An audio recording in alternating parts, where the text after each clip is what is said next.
Врабчето, което казваше не мога. В една стара ябълкова градина, където тревата се люлееше като зелено море, а въздухът ухаеше на цветове и мед, имало високо гнездо, скрито между най-горните клони. Там живееше малкото врабче Пипо със своите братчета и сестрички. Слънцето тъкмо се показваше над хълма, когато майка им ги подкани. Хайде, деца, време е да се учите да летите. Крилете не са за украса. Братчето Чико разпери крилца и с малко колебание подскочи. Полетя тромаво, но кацна на съседния клон. Сестричето Лина също опита. Падна леко надолу, но след 3 размахвания се закрепи и се върна усмихната. Хайде, Пипо, окуражиха го всички. Но Пипо сви раменца, притисна крилца до тялото си и промълви. Не мога, ще падна. Така мина денят. И на следващия беше същото. Другите летяха все по-уверено, а Пипо стоеше в гнездото, гледаше надолу и му се струваше, че земята е безкрайно далеч. Една сутрин, когато братята му бяха излязли да тренират да летят, Пипо реши да се разходи по клоните. Скочи надолу и стигна до по-ниската част на ябълката. Там видя Калинка, която с огромно усилие търкаляше едно семенце, почти толкова голямо, колкото нея. Защо се мъчиш? Попита Пипо. Никога няма да го закараш догоре. Може и да е трудно, но ако не опитам, няма да разбера, отвърна Калинката и се усмихна. А и всяко бутане ме прави по-силна. Пипо я наблюдаваше как се катери сантиметър по сантиметър. Тя няколко пъти се плъзна и семенцето се търкулна надолу, но тя не се отказа. Накрая, задъхана, успя да го вкара в дупчицата си под кората. Видя ли? Прошепна тя. Ако бях казала не мога, щях да остана гладна. Пипо потръпна. В думите й имаше нещо, което го накара да се замисли. На следващия ден той скочи от дървото и, подскачайки по тревата, стигна до реката. Там едно зелено жабче се готвеше да скочи във водата.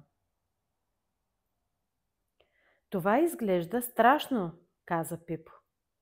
Водата е дълбока и студена. Така си мислех и аз, отвърна жабчето.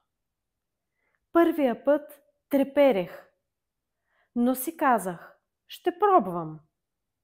И когато опитах, разбрах, че плуването е като игра.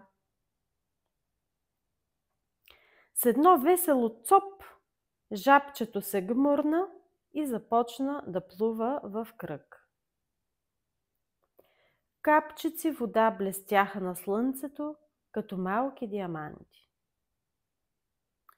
Ако се бях отказал, щях да остана цял живот на брега, извика то. А сега мога да изследвам цялата река. Пипо си спомни колко пъти самият той бе стоял в гнездото, отказвайки се да опита да полети. По пътя наобратно срещна катеричката. Тя стоеше на високо дърво и се готвеше да скочи на съседния клон. Не е ли твърде далеч? Попита Пипо, който само при вида на пропастта между дърветата усети как коленете му омекват. Може и да е, засмя се катеричката, но има само един начин да разбера. Тя се засили, разпери лапички и с грациозен скок се приземи на другото дърво. Пипо едва не ахна от възхищение. Всеки път е страшно, извика тя отгоре, но когато опитам, страхът се превръща в радост. Тази вечер Пипо беше по-мълчалив от обикновено. Майка му забеляза това. Защо си тъжен, Пипо? Всички опитват. Аз все казвам не мога. Ами ако наистина не мога? Прошепна той. Има само един начин да разбереш, отвърна тя нежно. Крилете са създадени, за да летят. На следващата сутрин, когато слънцето огря ябълката, Пипо реши да опита. Застана на ръба на гнездото, вятърът рошеше перцата му. Добре, ще пробвам, прошепна той и скочи. За миг падна рязко надолу и уплашен извика. Замаха панически с крилца, но не успя да се задържи и тупна в тревата. Казах ви, не мога, проплака той. Майка му долетя до него. Падна, но се опитал, а това е първата крачка към мога. Разочарован, Пипо се скитал в градината. Изведнъж задуха силен вятър и обърна малка мравешка колона. Семена и трохи се разпиляха наоколо. Мравките тичаха объркани. Никога няма да успеем да ги съберем, стенеше една от тях. Хайде, ще ви помогна, каза Пипо и започна да събира трохите с човчица. Не беше лесно.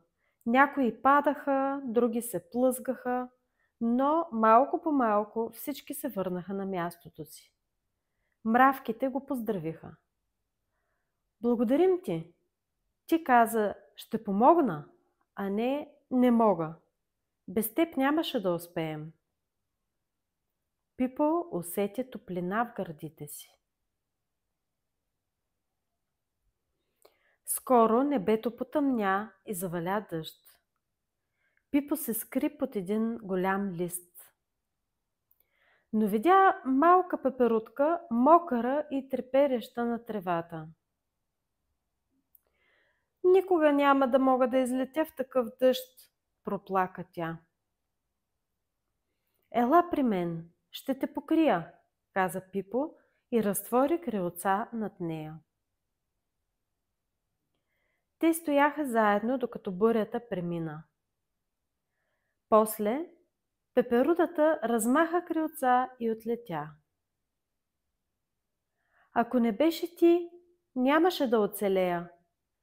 Ти ми показа, че не мога може да стане мога, когато не си сам. Пипо се усмихна.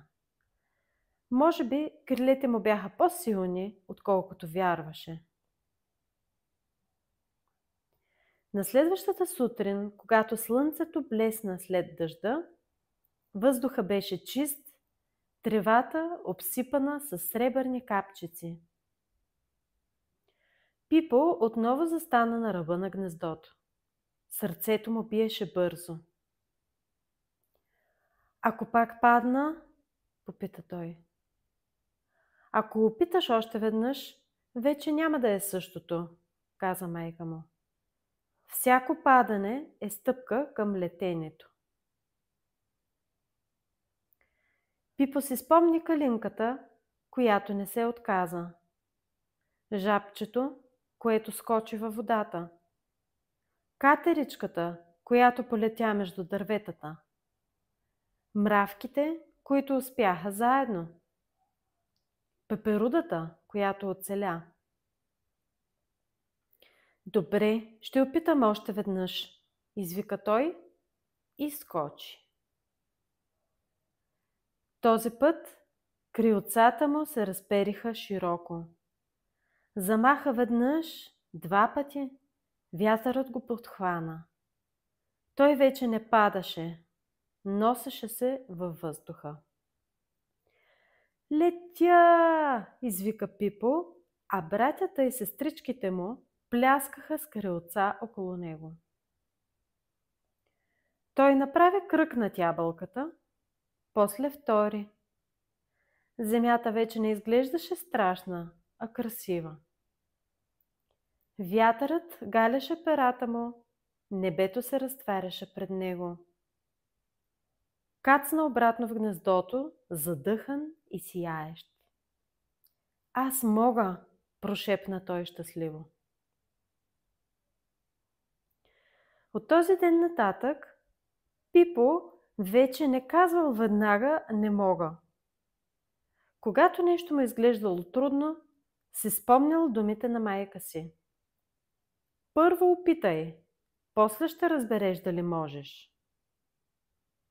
И почти винаги откривал, че наистина може. Стига да има смелостта да опита. Страхът ни шепне не мога, но смелостта казва опитай. А когато опиташ, откриваш колко големи са крилете ти.